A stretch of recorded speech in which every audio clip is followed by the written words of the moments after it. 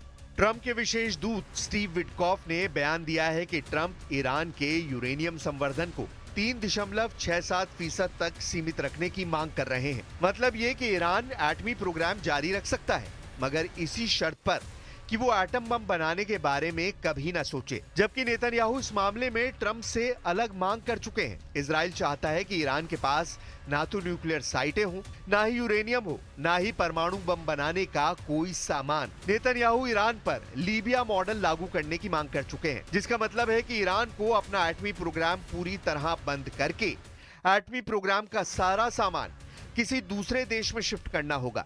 लेकिन Iran Netanyahu के फॉर्मूले पर डील करने को तैयार नहीं है। खामनेई के अंडरग्राउंड एटमी तहखानों में परमाणु मिसाइलें भी रेडी हैं। ऐसे में ईरान बरसों पुरानी अपनी हसरत को एक झटके में मिटा देगा, ये मान लेना बहुत बड़ी भूल होगी। यही वजह है कि अब अमेरिका ने ईरान पर यूरोपीय यूनियन का प्रेशर भी बनाया है।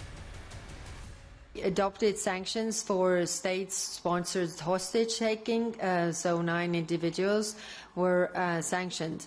And when it comes to the Iran nuclear talks in Oman, so these are a step in the right direction, because we don't want to see a nuclear weapon developed by Iran.